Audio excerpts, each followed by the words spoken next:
Judicial dream YouTube channel में आप सभी का स्वागत है।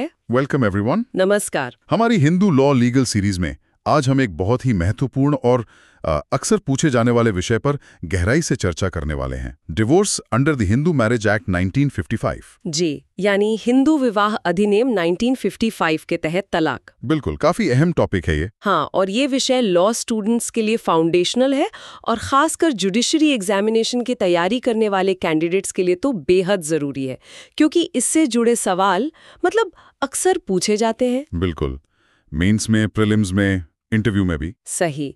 तो जब हम पारंपरिक हिंदू कानून को देखते हैं तो विवाह को एक पवित्र अटूट बंधन माना जाता था, एक संस्कार है ना, जो जन्मों तक चलने वाला माना गया। हाँ, वो अवधारणा थी। तलाक का विचार उस पुरानी विचारधारा में लगभग था ही नहीं, तो फिर ये बदलाव कैसे आया?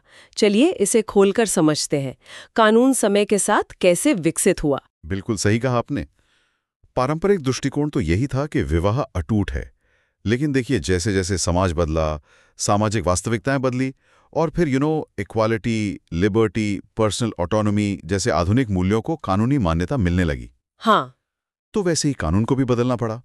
तो ये जो हिंदू मैरिज एक्ट 1955 है, इसने पहली बार संहिताबद्ध कॉडिफाइड हिंदू कानून में तलाक की अवधारणा को औपचारिक रूप से पेश किया। अच्छा। यह उस पुरानी रूढ़िवादी सोच से एक बहुत बड़ा और मैं कहूंगा जरूरी बदलाव था।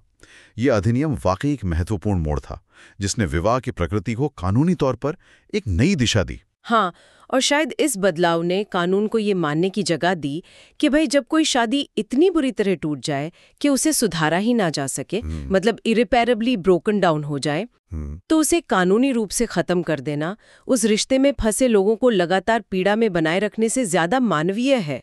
शायद यही सोच रही होगी। बिल्कुल यही तर्क है। तो आज की हमारी इस गहरी चर्चा का मिशन यही है, इस अधिनियम के तहत तलाक के क्या आधार, ग्राउंड्स हैं और समय के साथ इनकी व्याख्या कैसे विकसित हुई है, इसे समझना। जी, 1955 के अधिनियम से पहले की स्थिति देखें तो जैसा आपने कहा, शास्त्रीय या पारंपरिक हिंदू कानून में तलाक की कोई स्पष्ट अवधारणा नहीं थी। विवाह का विघटन सामान्यतः मृत्यु से ही होता था। अच्छा। हाँ, ये जरूर था कि कुछ जातियों और समुदायों में, खासकर निचली मानी जाने वाली जातियों, आदिवासी समूहों और दक्षिण भारत के कुछ हिस्सों में प्रथागत तलाक यानी कस्टमरी डिवोर्सेस मौजूद थे। लेकिन वे मुख्य धारा के शास्त्रीय कानून के अपवाद थे, नियम नहीं। उन्हें कानूनी मान्यता व्यापक रूप से नहीं मिली थी। तो इस लिहाज से 1955 का एक्ट एक लैंडमार्क स्टैट्यूट, एक मील का पत्थर साबित हुआ। बिल्कुल बिल्कुल। इसने न केवल तलाक की शुरुआत की, बल्कि इसे विशिष्ट कानूनी आधारों पर आधारित किया और सबसे महत्वपूर्ण बात, इसे पति और पत्नी दोनों के लिए समान रूप से उपलब्ध कराया। यहाँ एक बहुत दिलचस्प पहलू सामने आता है। ये बदलाव दिखाता है कि कैसे हिंदू विवाह, जो पहले मुख्यतः एक धार्मिक संस्कार था, अब एक कानूनी और सामाजिक संस्था के रूप में भी पहचाना जाने लगा, जो व्यक्तिगत अधिकारों और बदलती सामाजिक जरूरतों को भी महत्व देता है। एकदम सही। और ये समझना महत्वपूर्ण है कि तलाक का प्रावधान लाने का उद्देश्य विवाह की संस्था को कमजोर करना नहीं था। अच्छा। बल्कि इसका उद्देश्य ये स्वीकार करना था कि एक सार्थक विवाह के लिए आपसी सम्मान, साहचर्य, भावनात्मक सद्भाव, ये सब चीजें जरूरी हैं। Mutual respect, companionship, emotional harmony. हाँ, बिल्कुल। तो कानून के तहत तलाक क्या है? ये एक सक्षम न्यायालय यानी कॉम्पिटेंट कोर्ट द्वारा विवाह का कानूनी विघटन है, और ये केवल उन्हीं वैधानिक आधारों, स्टैट्यूटरी ग्राउंड्स पर हो सकता है जो अधिनियम में स्पष्ट रूप से दिए गए हैं। ये कोई मनमानी प्रक्रिया नहीं है। ठीक है। और ये आधार मुख्य रूप से सेक्शन 13 में दिए गए हैं, सही कहा ना? जी, सेक्शन 13। इसमें ज्यादातर आधार ऐसे हैं जहां किसी एक पक्ष को दूसरे पक्ष की गलती या मैट्रिमोनियल मिसकंडक्ट साबित करनी होती है, जिसे हम दोष सिद्धांत या फॉल्ट थ्योरी कहते हैं। हाँ, फॉल्ट बेस्ड ग्राउंड्स हैं ज्यादातर। हालांकि ये भी देखने में आ रहा है कि आजकल अदालतों का झुकाव इररिट्रीवेबल ब्रेकडाउन ऑफ मैरिज यानी विवाह का अपूर्णीय विघटन के सिद्धांत की तरफ बढ़ रहा है। हाँ, उस पर बात करेंगे। भले ही यह अभी तक अपने आप में एक स्पष्ट वैधानिक आधार न बना हो, इस पर हम बाद में और बात करेंगे। जरूर। तो चलिए पहले सेक्शन 13(1) के तहत दिए गए सामान्य आधारों, जनरल ग्राउंड्स पर नजर डालते हैं, जिनके आधार पर पति या पत्नी में से कोई भी तलाक के लिए याचिका दायर कर सकता है। ये आधार कौन कौन से हैं? हाँ, तो इसमें है अडल्ट्री यानी व्यभिचार, क्रुएल्टी यानी क्रूरता, ठीक, डिजर्शन यानी परित्याग, ओके, कन्वर्जन यानी धर्मांतरण, राइट, अनसाउंडनेस ऑफ माइंड यानी मानसिक अस्वस्थता, virulent and incurable venereal disease उग्र और असाध्य यौन रोग, okay, renunciation of the world यानी संसार का त्याग, अच्छा, और प्रिजम्पशन ऑफ डेथ यानी मृत्यु की उपधारणा। ठीक है, ये 8 मुख्य आधार हैं सेक्शन 13(1) में। जी, और अगर आप इन सभी आधारों को देखें तो ये ऐसी परिस्थितियों पर आधारित हैं जो वैवाहिक सहवास, मैरिटल कोहैबिटेशन को या तो अन्यायपूर्ण, अनजस्ट, असंभव, इम्पॉसिबल या फिर सार्वजनिक नैतिकता, पब्लिक मोरालिटी के विरुद्ध बना देती हैं। अच्छा, कानून इन स्थितियों में ये मानता है कि विवाह के बंधन को जबरन बनाए रखना उचित या न्यायसंगत नहीं है। समझ गया। इनमें से क्रूएलिटी यानी क्रूरता सेक्शन 13(1) IA शायद तलाक के लिए सबसे ज्यादा इस्तेमाल होने वाले आधारों में से एक है ना? हाँ, बहुत कॉमन ग्राउंड है ये। दिलचस्प बात यह है कि एक्ट में क्रूरता को परिभाषित नहीं किया गया है। इसका क्या मतलब है अदालतों के लिए? इसका मतलब ये है कि अदालतों को इसे समझने और व्याख्या करने की काफी गुंजाइश मिली है, खासकर बदलती सामाजिक मान्यताओं और परिस्थितियों के अनुसार। फ्लेक्सिबिलिटी है मतलब? हाँ, फ्लेक्सिबिलिटी है। क्रूरता में शारीरिक, फिजिकल और मानसिक, मेंटल क्रूएलिटी, दोनों तरह की क्रूरता शामिल है। अच्छा, फिजिकल क्रूएलिटी समझना अपेक्षाकृत आसान है। इसमें मारपीट, शारीरिक नुकसान या उसकी धमकी शामिल है। हाँ, वो तो क्लियर है। मेंटल क्रूएलिटी ज्यादा सूक्ष्म, सटल होती है। इसमें ऐसा व्यवहार या आचरण शामिल है जो दूसरे पक्ष को गहरी मानसिक पीड़ा, एंग्विश, वेदना या अपमान, ह्यूमिलिएशन पहुंचाता है, जिससे याचिकाकर्ता के लिए प्रतिवादी के साथ रहना अनुचित या असंभव हो जाता है। यहां यह समझना फैसिनेटिंग है कि अदालतों ने इसे समय के साथ कैसे इंटरप्रेट किया है, क्योंकि मानसिक क्रूरता को साबित करना अक्सर ज्यादा जटिल होता है। हाँ, वो कैसे साबित करेंगे? इसके लिए केस लॉ बहुत महत्वपूर्ण है, जैसे नवीन कोहली वी नीलू कोहली का मामला 2006 का। हाँ, सुना है। इसमें सुप्रीम कोर्ट ने कहा कि जहां लगातार क्रूरता, झूठे आरोप, अपमान और मुकदमेबाजी के कारण विवाह इस हद तक बिगड़ गया है कि उसकी मरम्मत संभव नहीं, मतलब बियॉन्ड रिपेयर, तो उसे जबरदस्ती जारी रखने पर जोर देने का कोई मतलब नहीं रह जाता। यह केस इसलिए महत्वपूर्ण है क्योंकि कोर्ट ने स्पष्ट रूप से स्वीकार किया कि एक मर चुके रिश्ते को कानूनी तौर पर बनाए रखने की जिद किसी के हित में नहीं है। और यहीं से इरिट्रीवेबल ब्रेकडाउन की बात उठी थी शायद। हाँ, इसी केस में कोर्ट ने संसद से आग्रह भी किया था कि इसे एक ग्राउंड बनाया जाए। ये सिर्फ एक केस नहीं था, बल्कि न्यायपालिका द्वारा कठोर दोष आधारित प्रणाली की मानवीय कीमत को पहचानने का संकेत था। और समार घोष वी जया घोष का मामला 2007 का, उसमें भी मानसिक क्रूरता पे काफी विस्तार से बात हुई थी शायद। जी हाँ, बिल्कुल। उस मामले में सुप्रीम कोर्ट ने मानसिक क्रूरता के कुछ उदाहरण या संकेत दिए थे, जैसे कि जीवन साथी पर व्यभिचार के झूठे और गंभीर आरोप लगाना। अच्छा। लंबे समय तक बिना किसी उचित कारण के शारीरिक संबंध बनाने से इनकार करना।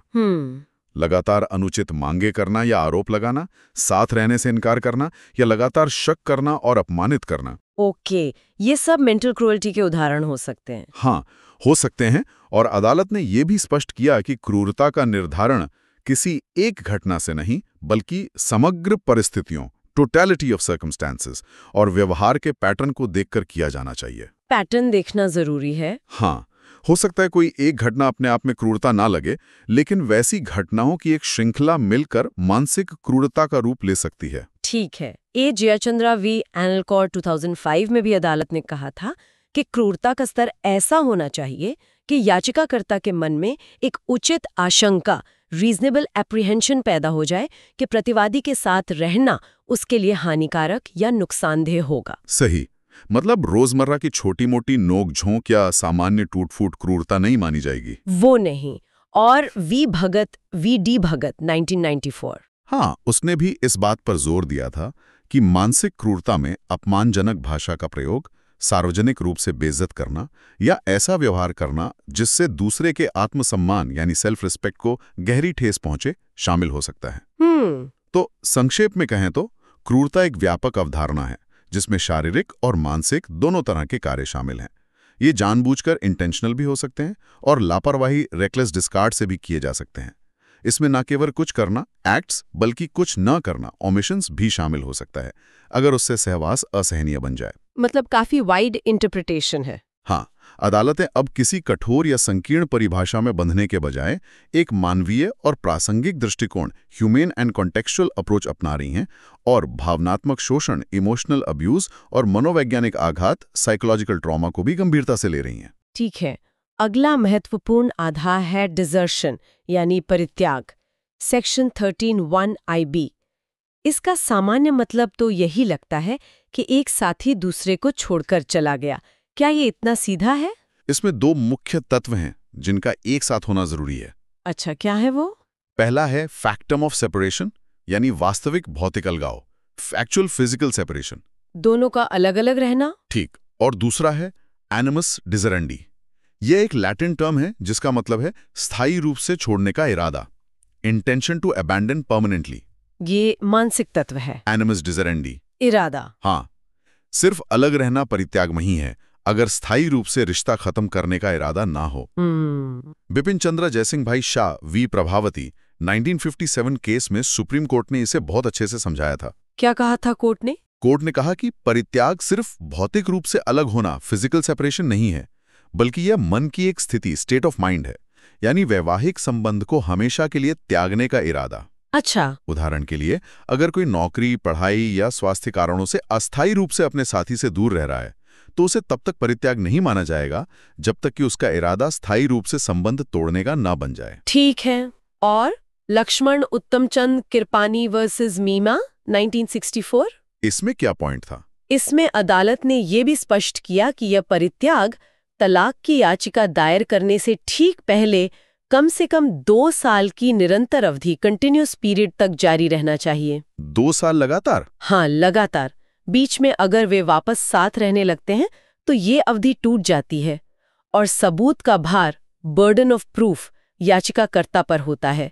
उसे ये साबित करना होता है कि वास्तविक अलगाव भी हुआ है और दूसरे पक्ष का स्थायी रूप से छोड़ने का इरादा, एनिमस डिजरेंडी, भी था। ये साबित करना मुश्किल हो सकता है, शायद हो सकता है। इसमें एक और महत्वपूर्ण पहलू है कंस्ट्रक्टिव डिजर्शन का। कंस्ट्रक्टिव डिजर्शन, ये क्या होता है? इसे हिंदी में प्रलक्षित परित्याग कह सकते हैं। इसका मतलब है कि यदि एक जीवन साथी का व्यवहार इतना बुरा है, जैसे क्रूरता, दुर्व्यवहार, कि दूसरे जीवन साथी को वैवाहिक घर छोड़ने पर मजबूर होना पड़े, अच्छा, तो घर छोड़ने वाला व्यक्ति परित्याग का दोषी नहीं माना जाएगा, बल्कि ऐसा व्यवहार करने वाला साथी जिसने ऐसी परिस्थितियां पैदा की, उसे ही परित्याग का दोषी माना जा सकता है। अरे वाह!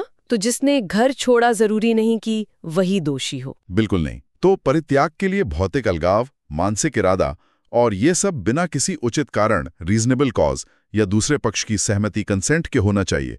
ये सब तत्व देखने पड़ते हैं। समझ गया। क्रूशियलिटी और डिजर्शन के अलावा जो अन्य आधार हैं सेक्शन 13(1) में, उन पर भी संक्षेप में बात कर लेते हैं। जैसे एडल्ट्री, व्यभिचार। हाँ। सेक्शन 13(1)I, इसका मतलब है कि विवाहित व्यक्ति का अपने जीवन साथी के अलावा किसी और व्यक्ति के साथ स्वैच्छिक यौन संबंध बनाना, वॉलंटरी सेक्सुअल इंटरकोर्स। हाँ। और यहाँ ये ध्यान देने योग्य है कि 1976 के संशोधन के बाद व्यभिचार का एक अकेला कार्य, सिंगल एक्ट, भी तलाक के लिए पर्याप्त आधार है। Single act is enough. पहले ऐसा नहीं था। पहले लिविंग इन अडल्ट्री जैसी रिक्वायरमेंट थी कुछ कॉन्टेक्स्ट में, पर अब एक एक्ट भी काफी है। सबुरामा रेड्डियार वर्सेस सरस्वती अम्मल 1967 में मद्रास हाईकोर्ट ने यह भी माना था कि व्यभिचार को साबित करना अक्सर मुश्किल होता है। डायरेक्ट एविडेंस कहां से मिलेगा? हाँ, मुश्किल है। इसलिए इसे परिस्थितिजन्य साक्ष्य से भी साबित किया जा सकता है। और एक और महत्वपूर्ण बात, Joseph shine versus union of India 2018 में सुप्रीम कोर्ट ने व्यभिचार को अपराध की श्रेणी से हटा दिया। सेक्शन 497 आईपीसी को असंवैधानिक घोषित किया। हाँ, वो तो डीक्रिमिनलाइज हो गया। बिल्कुल, लेकिन ये फैसला इसे हिंदू कानून के तहत तलाक का एक वैध नागरिक आधार होने से नहीं रोकता है। क्रिमिनल ऑफेंस नहीं है, पर डिवोर्स का ग्राउंड अभी भी है। अच्छा, ये क्लियर होना जरूरी है। अगला है कन्वर्जन, धर्मांतरण, सेक्शन 13(1)(2। यदि कोई जीवन साथी हिंदू धर्म छोड़कर कोई अन्य धर्म अपना लेता है तो दूसरा जीवन साथी इस आधार पर तलाक मांग सकता है। जी, और Sarla Mudgal versus union of India 1995 मामले में सुप्रीम कोर्ट ने केवल दूसरी शादी करने के लाभ के लिए किए गए दिखावटी धर्मांतरण की निंदा की थी। कहा था कि धर्मांतरण वास्तविक, बोनाफाइड यानी नेकनियति से और पूर्ण होना चाहिए। सिर्फ शादी के लिए धर्म बदलना काफी नहीं। फिर आता है अनसाउंडनेस ऑफ माइंड, मानसिक अस्वस्थता। सेक्शन 13(1)(3) इसके तहत तलाक तब मिल सकता है जब जीवनसाथी किसी ऐसी असाध्य, इनक्यूरेबल मानसिक बीमारी या विकार से लगातार या रुक कर पीड़ित हो कि याचिकाकर्ता से ये उम्मीद नहीं की जा सकती कि वो उसके साथ रहे। इसमें बीमारी का स्तर क्या होना चाहिए? आर लक्ष्मी नारायण वर्सेस शांति 2001 में कोर्ट ने स्पष्ट किया कि मामूली या कभी-कभार होने वाली मानसिक समस्याएं इसके दायरे में नहीं आती। बीमारी गंभीर प्रकृति की होनी चाहिए, सीरियस होनी चाहिए। हाँ। और शारदा वर्सेस धर्मपाल 2003 में कोर्ट ने यह भी व्यवस्था दी कि अदालतें मानसिक स्थिति का पता लगाने के लिए मनोरोग मूल्यांकन, साइकेट्रिक एवैल्यूएशन का आदेश दे सकती हैं। हालांकि इसमें व्यक्ति की निजता के अधिकार, राइट टू प्राइवेसी का भी ध्यान रखना होता है। ठीक है। इसके बाद है वेनेरियल डिजीज, यौन रोग, सेक्शन 13(1)(5) यदि जीवन साथी किसी उग्र और असाध्य यौन रोग से पीड़ित है। जी, इसमें उद्देश्य निर्दोष जीवन साथी और सार्वजनिक स्वास्थ्य की रक्षा करना है। फिर है रिनंसिएशन ऑफ द वर्ल्ड, संसार का त्याग, सेक्शन 13(1)(v) यदि जीवन साथी किसी धार्मिक व्यवस्था, रिलीजियस ऑर्डर में शामिल होकर संसार का त्याग कर देता है, जैसे सन्यासी बन जाए। हाँ, ये एक औपचारिक और निश्चित कदम होना चाहिए। और अंत में प्रिजम्पशन ऑफ डेथ, मृत्यु की उपधारणा, सेक्शन 13(1)(7) यदि किसी जीवन साथी के बारे में 7 साल या उससे अधिक समय से कुछ भी नहीं सुना गया है कि वो जीवित है या नहीं। जी, जैसा कि इंडियन एविडेंस एक्ट सेक्शन 108 में प्रावधान है। ऐसी स्थिति में जीवित जीवन साथी अदालत से विवाह विघटन की डिक्री प्राप्त कर सकता है। तो ये हो गए सेक्शन 13(1) के सामान्य आधार। हाँ, इन सामान्य आधारों के अलावा कानून बनाने वालों ने महिलाओं की सामाजिक और आर्थिक परिस्थितियों और उनकी सुरक्षा की विशेष आवश्यकता को ध्यान में रखते हुए सेक्शन 13(2) के तहत पत्नी के लिए कुछ अतिरिक्त विशेष आधार भी प्रदान किए हैं। अच्छा, ये सिर्फ पत्नी के लिए है? हाँ, ये एडिशनल ग्राउंड सिर्फ पत्नी के लिए हैं। अगर हम इसे बड़ी तस्वीर में देखें तो ये कदम लैंगिक समानता, जेंडर इक्वालिटी और महिलाओं को विवाह में संभावित कमजोरियों, पोटेंशियल वल्नरेबिलिटीज से बचाने की दिशा में एक महत्वपूर्ण प्रगति दिखाता है। कौन-कौन से हैं ये विशेष आधार? ये जानकारी महिलाओं के लिए जानना खास तौर पे उपयोगी हो सकता है। बिल्कुल। पहला है बाइगैमी, द्विविवाह, सेक्शन 13(2)(i). इसके 2 भाग हैं। ए, यदि पति ने ऐसी शादी की है जो इस अधिनियम HMA 1955 के लागू होने से पहले हुई थी और उस शादी के समय उसकी कोई अन्य पत्नी जीवित थी जिसके साथ याचिकाकर्ता पत्नी की शादी हुई, या बी, यदि पति ने इस अधिनियम के लागू होने के बाद याचिकाकर्ता पत्नी के जीवित रहते हुए किसी अन्य महिला से शादी कर ली है। मतलब अगर पति ने दूसरी शादी कर ली है। हाँ। यह प्रावधान सेक्शन 5(i) के तहत मोनोगैमी, एक विवाह के सिद्धांत को मजबूती देता है, और सेक्शन 17 HMA व सेक्शन 494 IPC के तहत द्विविवाह को अपराध भी बनाता है। पत्नी इस आधार पर तलाक ले सकती है, भले ही पति की दूसरी शादी कानूनन शून्य या वॉइड ही क्यों न हो। अच्छा, दूसरा आधार? दूसरा, husband guilty of rape, sodomy और बेस्टियलिटी, बलात्कार, गुदमेथुन या पशुगमन का दोषी, सेक्शन 13(2)(2) यदि शादी के बाद पति बलात्कार, रेप, गुदमेथुन, सोडोमी या पशुगमन, बेस्टियलिटी जैसे गंभीर यौन अपराधों का दोषी पाया जाता है। कन्विक्शन जरूरी है? हाँ, गिल्टी ऑफ लिखा है तो कन्विक्शन आमतौर पर जरूरी होगा। या पत्नी की शारीरिक अखंडता, बॉडीली इंटेग्रिटी और गरिमा डिग्निटी की रक्षा करता है, जो संविधान के अनुच्छेद 21 आर्टिकल 21 के तहत जीवन के अधिकार का हिस्सा है। ठीक है। तीसरा आधार भी धर्मांतरण से जुड़ा है, लेकिन ये सेक्शन 13(1)(i) से कैसे अलग है? हाँ, तीसरा है husband converting to another religion, पति का अन्य धर्म अपनाना, सेक्शन 13(2)(3) यदि पति हिंदू धर्म छोड़कर कोई दूसरा धर्म अपना लेता है।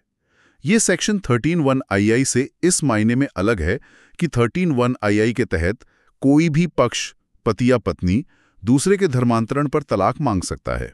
वो जनरल ग्राउंड है। हाँ। जबकि सेक्शन 13(2)(3) विशेष रूप से पत्नी को यह अधिकार देता है यदि उसका पति धर्म परिवर्तन करता है। यह पत्नी के अपने विश्वास और सांस्कृतिक पहचान को बनाए रखने के अधिकार का सम्मान करता है। समझ गया। चौथा है non compliance with maintenance decree, भरण पोषण के आदेश का पालन न करना। सेक्शन 13(2)(4 यदि पत्नी के पक्ष में अलग रहने और भरण पोषण मेंटेनेंस का कोई आदेश या डिक्री पारित हुआ है। मेंटेनेंस ऑर्डर, हाँ, चाहे Hindu adoptions and maintenance act 1956 की धारा 18 के तहत हो या सीआरपीसी की धारा 125 के तहत, और उस आदेश के पारित होने के बाद 1 साल या उससे अधिक समय तक दोनों के बीच सहवास रिजम्पशन ऑफ कोहैबिटेशन फिर से शुरू नहीं हुआ है। अच्छा, 1 साल तक अलग रहे। हाँ। और मेंटेनेंस का ऑर्डर भी था। हाँ, ये प्रावधान सुनिश्चित करता है कि पति कानूनी दायित्वों से बचकर पत्नी को अनिश्चितता की स्थिति में ना छोड़े। ठीक है। और 5वां आधार बाल विवाह से संबंधित है ना? बिल्कुल। 5वां आधार है रिप्यूडिएशन ऑफ मैरिज, विवाह का निराकरण, सेक्शन 13(2)(v, जिसे कभी-कभी ऑप्शन ऑफ प्यूबर्टी भी कहा जाता है। Option of puberty? हाँ, ये प्रावधान कहता है कि यदि किसी लड़की की शादी 15 साल की उम्र पूरी होने से पहले कर दी गई थी, चाहे वो शादी HMA 1955 के लागू होने से पहले हुई हो या बाद में, तो वो लड़की 15 साल की उम्र पूरी करने के बाद लेकिन 18 साल की उम्र पूरी होने से पहले उस शादी को अस्वीकार रिप्यूडिएट कर सकती है और इस आधार पर तलाक ले सकती है। 15 से 18 के बीच? जी। ये उन युवतियों को बाल विवाह के बंधन से बाहर निकलने का एक महत्वपूर्ण कानूनी रास्ता देता है, जो उनकी सहमति के बिना या कम उम्र में कर दी जाती है और उनकी गरिमा और स्वायत्तता की रक्षा करता है। तो कुल मिलाकर ये विशेष प्रावधान उन कमजोरियों और चुनौतियों को सीधे संबोधित करते हैं जिनका सामना महिलाओं को पारंपरिक रूप से विवाह में करना पड़ सकता है। उन्हें तलाक लेने के लिए ये अतिरिक्त और विशिष्ट आधार देना कानून के प्रगतिशील और सुरक्षात्मक रवैये को दिखाता है। निश्चित रूप से। और केवल विधायिका ही नहीं, भारतीय न्यायपालिका, इंडियन जुडिशरी ने भी समय के साथ तलाक के मामलों में दोष आधारित फॉल्ट बेस्ड दृष्टिकोण से हटकर एक अधिक मानवीय, ह्यूमेन और यथार्थवादी रियलिस्टिक दृष्टिकोण अपनाया है। हाँ, ये हमने क्रुएल्टी के केस में भी देखा। हाँ, नवीन कोहली वर्सेस नीलू कोहली मामले में सुप्रीम कोर्ट ने न केवल उस विशेष मामले में तलाक की अनुमति दी, बल्कि विधि आयोग लॉ कमीशन से पुरजोर आग्रह किया कि विवाह के अपूर्णीय विघटन इरिट्रीवेबल ब्रेकडाउन ऑफ मैरिज को तलाक के एक अलग वैधानिक आधार के रूप में शामिल करने पर विचार किया जाए। हाँ, ताकि वो केस भी कवर हों जहां दोष साबित करना मुश्किल है। बिल्कुल। जहां किसी एक पक्ष का दोष साबित करना बहुत मुश्किल या असंभव हो, लेकिन स्पष्ट हो कि शादी पूरी तरह से खत्म हो चुकी है और उसे पुनर्जीवित नहीं किया जा सकता। इसी तरह समार घोष वर्सेस जया घोष मामले में भावनात्मक असंगति, इमोशनल इनकम्पैटिबिलिटी और व्यवहार के नकारात्मक पैटर्न को मानसिक क्रूरता के रूप में मान्यता देना भी इसी दिशा में एक कदम था। और विधि आयोग लॉ कमीशन ने भी अपनी कई रिपोर्टों में विवाह के पवित्रता, सैंक्टिटी ऑफ मैरिज के विचार को न्याय, जस्टिस और समानता, इक्वालिटी के सिद्धांतों के साथ संतुलित करने के लिए कानूनी सुधारों की सिफारिश की है। जी हाँ। मूल विचार यही है कि कानून को समाज की जमीनी हकीकत और बदलते मूल्यों से अलग-थलग नहीं रहना चाहिए। बिल्कुल। लक्ष्य विवाह की संस्था को कमजोर करना नहीं है, बल्कि उसे अधिक मानवीय बनाना है। एक ऐसी व्यवस्था बनाना जहां रिश्ते कानूनी मजबूरी पर नहीं, बल्कि आपसी सम्मान, समझ और सहमति पर टिके हों। हाँ। यहाँ एक महत्वपूर्ण सवाल उठता है, कानून व्यक्तिगत दुख, इंडिविजुअल सफरिंग और संस्थागत स्थिरता, इंस्टीट्यूशनल स्टेबिलिटी के बीच संतुलन कैसे बनाता है? तलाक से संबंधित प्रावधान इसी मुश्किल संतुलन को साधने का एक प्रयास है। तो अगर हम आज की चर्चा को समेटे तो कह सकते हैं कि हिंदू कानून के तहत तलाक का विकास, विवाह की पारंपरिक धारणा जो उसे एक अटूट संस्कार मानती थी, उससे आगे बढ़कर उसे समानता और व्यक्तिगत सहमति पर आधारित एक तर्कसंगत कानूनी बंधन के रूप में देखने तक का एक सफर दर्शाता है। सही। 1955 का अधिनियम और उसकी न्यायिक व्याख्या ये सुनिश्चित करने का प्रयास करती हैं कि विवाह केवल वही पनपे जहां आपसी सम्मान और समझ की गुंजाइश हो। ये व्यक्तियों को अनावश्यक और लंबी पीड़ा से बचाता है और साथ ही गरिमा, डिग्निटी, स्वतंत्रता, लिबर्टी और न्याय, जस्टिस जैसे संवैधानिक मूल्यों, कॉन्स्टिट्यूशनल वैल्यूज को बनाए रखता है। विघटन के लिए विविध आधारों को मान्यता देकर और विशेष रूप से महिलाओं को अतिरिक्त सुरक्षात्मक अधिकार प्रदान करके ये अधिनियम पारंपरिक हिंदू मूल्यों को एक आधुनिक, न्यायसंगत, इक्विटेबल समाज की जरूरतों के साथ सामंजस्य बिठाने का एक महत्वपूर्ण प्रयास करता है। यह दिखाता है कि कानून स्थिर नहीं है, यह समाज के साथ साथ विकसित होता है और होना भी चाहिए। ये वास्तव में कानून का एक बहुत ही दिलचस्प और महत्वपूर्ण क्षेत्र है, और जैसा हमने शुरू में कहा था, जुडिशरी एग्जाम्स के लिहाज से इन सभी पहलुओं, खासकर प्रमुख केस लॉ और विभिन्न आधारों की बारीकियों को समझना अत्यंत महत्वपूर्ण है। बिल्कुल। और अंत में सोचने के लिए एक विचार यह है कि विवाह का अपूरणीय विघटन, इर्रिट्रीवेबल ब्रेकडाउन ऑफ मैरिज, हाँ, जिसे सुप्रीम कोर्ट ने कई बार मान्यता दी है, लेकिन जो अभी तक संसद द्वारा एक स्टैंड अलोन आधार के रूप में कानून में शामिल नहीं की गई है, वो अभी तक लॉ नहीं बना है। तो ये अवधारणा भविष्य में भारत में वैवाहिक विघटन से संबंधित न्यायिक व्याख्याओं या संभावित विधायी परिवर्तनों को किस तरह से प्रभावित कर सकती है। क्या ये मौजूदा दोष आधारित प्रणाली को पूरी तरह से बदल सकती है या उसके साथ मिलकर काम करेगी? ये एक विचारणीय प्रश्न है जिस पर आगे भी बहस जारी रहेगी। हाँ, ये सोचने वाली बात है। तो यह थी हमारी आज की विस्तृत चर्चा divorce under the Hindu marriage act 1955 पर।